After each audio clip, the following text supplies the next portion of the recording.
Cellphone po, Thank you cellphone. so much guys for being here with me. Yes. Nakakarap ko din maging lawyer. Maraming salamat sa mga lawyers. Kasi lahat-lahat po na tumulong from NBI, Big Pasay, pati po yung judge namin, lahat ng lawyers, and lahat po ng tao nandito, and of course, sa lahat ng president. Susulat ng maganda para sa akin. And naniniwala po ako na justice is very fair. So kaya uwi na ako, go. Finally, makikita ko na ang kama ko. Ano muna nyo gagawin, mama? Siyempre, tatahan mo yung anak ko. Nakalimutan ko siya sa mama.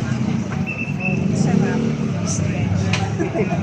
Stretch yan. So, tuloy-tuloy lang.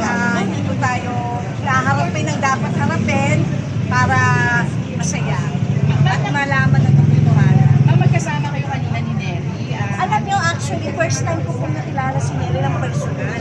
Kilala ko siya as, of course, Miranda, sa Chito, nagsama lang kami once sa show. Siyempre, kilala ko naman sila din. Pero yung talagang nagka-chance kami magkaroon ng show or event, parang wala pa. Parang si Chito kasi idol siya na asawa siya. Nagpa-picture dati. So, okay naman. Hindi kami nagka-chance mag-usap, pero malay mo, ito yung chance na maging close kami. Diba? So, yun.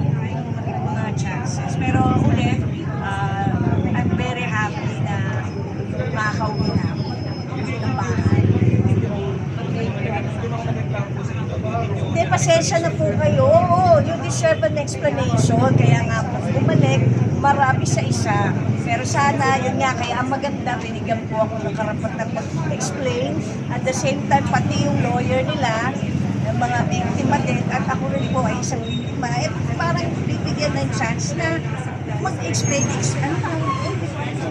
bibigyan ng chance may defense or ma-share ko yung talagang side ko. So, thank you sa judge natin. Natutuwa ako sa kanya dahil naging fair talaga. Tsaka binigyan ako ng chance. So,